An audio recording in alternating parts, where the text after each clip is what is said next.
Never have I been so torn over a game like I am with The Evil Within 2. Amidst all the glowing reviews that the game's been getting, and all the praise that the gameplay and setting have received, I must say, I really don't get the merit to this game at all.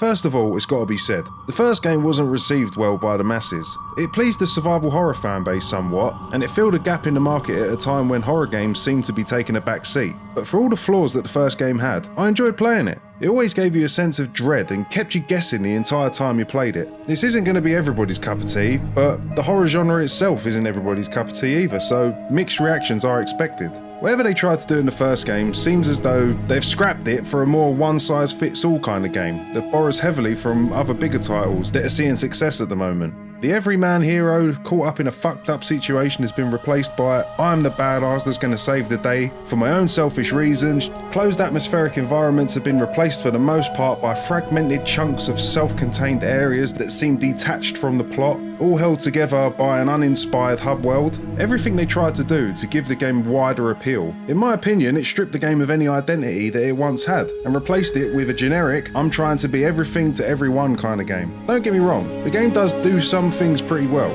but its flaws have held it back in my mind from being nothing more than just a very average game that seems to tick all the boxes required to make a generic and uninspired piece of background noise amongst the renaissance of amazing horror games that we've been getting recently. And I've got to make one thing clear, this game is not scary in the slightest. Let's look at some of the specifics.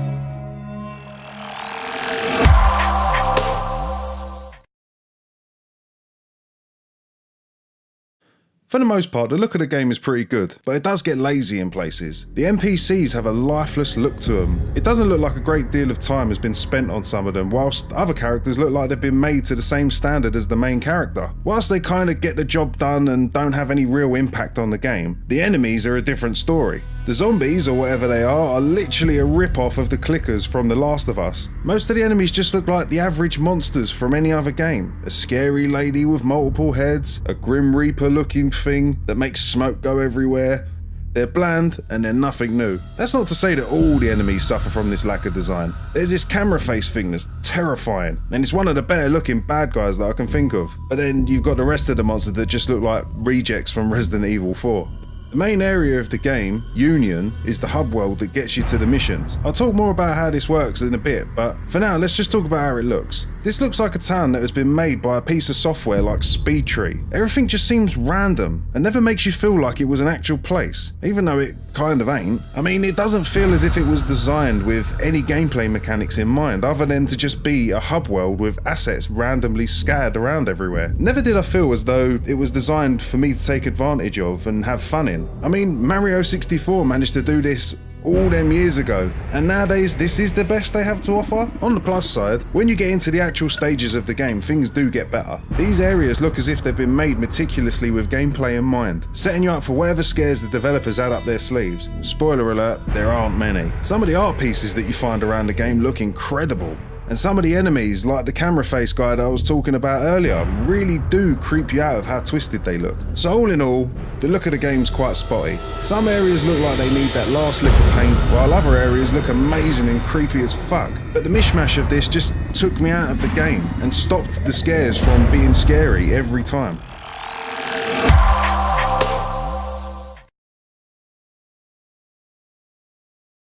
I really think that some of the decisions made to change the way that the game plays is what stopped me from liking this game. It feels as though instead of fixing the problems that the first game had, they instead decided to reinvent the wheel and change the entire flow of the game. My main gripe is with the hub world, Union. The main complaint that people had with the first game was that it was too difficult due to the lack of items in the game. So instead of increasing the amount of items and having better placement of said items, they decided to make a hub world that fragments the game up into chunks and scatters items throughout that. This on paper isn't too bad, but I think the way that they implemented this was poor. The entire area is filled with monsters blocking almost everywhere you have to go, making you have to sneak almost the entire time you're there, unless you want to use all the items that you've gathered on the bullet sponge enemies that are everywhere. I wouldn't mind this so much if it was part of a level, but it's just a hub world where you're supposed to prepare for the level. For me, this is just artificial padding to make the game longer than it needed to be. If you took the entire actual story from this game and made it into a traditional survival horror, it'd have probably only ended up being around 4 hours long. So I think this was just their kind of way of making like small pockets of scares or something like that. But in my opinion, it flopped badly. Sebastian controls pretty much the same way that he does in the first game, with your typical third-person over-the-shoulder action game setup, which works fine for the most part,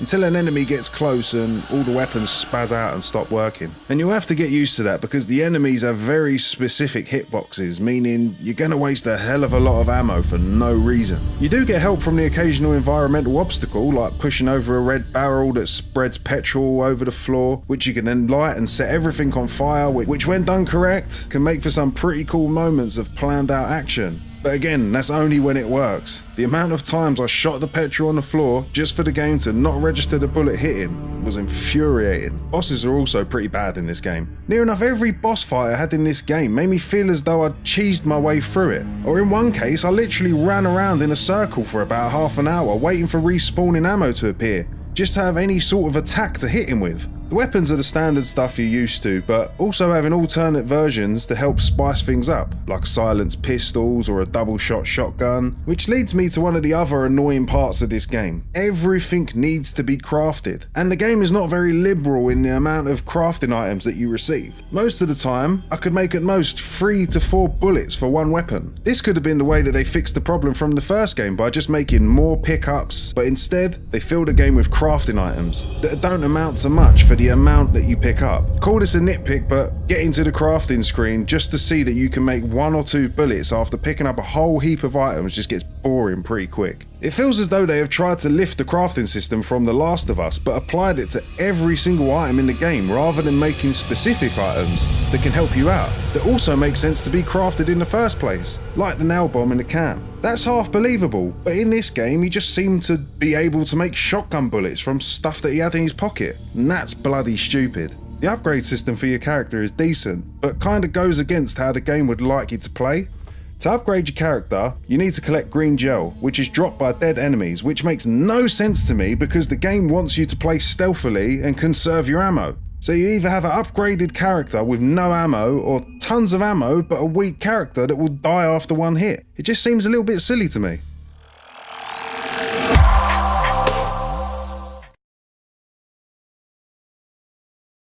This game's audio is also a mixed bag like the rest of the game. The sound design for the game is generally really good. Every sound will put you on edge, and the music perfectly conveys the feeling that the game wants you to experience. This is easily one of the game's highlights and pretty much gets it spot on. From the howls of the monsters to the mechanical sounding screeching made by the environments, they all seem well thought through and match what's on screen perfectly. That being said, the voice acting in this game is a joke, and I'm talking Resident Evil 1 levels of bad. And mix that with the dead-eyed models from some of the characters and it just makes it seem as if it was done on purpose. It's right here, just in the next room. Let's pair communicators so that we can stay in touch. I'll review my files and see if I can't dig up any more information about what's going on. I still feel like there's more to this. Regardless, he's probably going to be difficult to fight.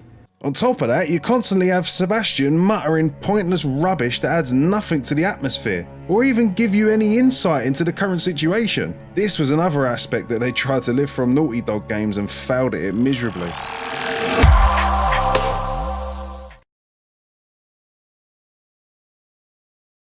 It's such a shame when games like this come around. Being a fan of the first game, I was so ready to fall in love with this game, but it seemed every time it took 1 step forward, it was followed by 4 steps back. Its story didn't even grab me to help me get through to the end. There was literally only 2 aspects of the story that interested me, and that was with a female character that joins you halfway in, and the very end of the game, which I'll say is a very good ending, and a really good final boss. But I really do think that what you have to put up with to get to the ending really isn't worth it. The story is so fragmented that it's hard to get invested in because of the open world nature of the game, and everything else is just so lackluster and feels empty. Like I said earlier, if this game was made to be more akin to Resident Evil 1 and keep to a shorter length of 4 to 5 hours with a flowing story driving the gameplay, it would have been a decent game.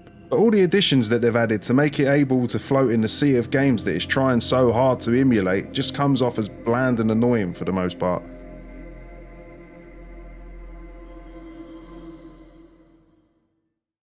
Well, I don't know if you expected that for what I thought about the game.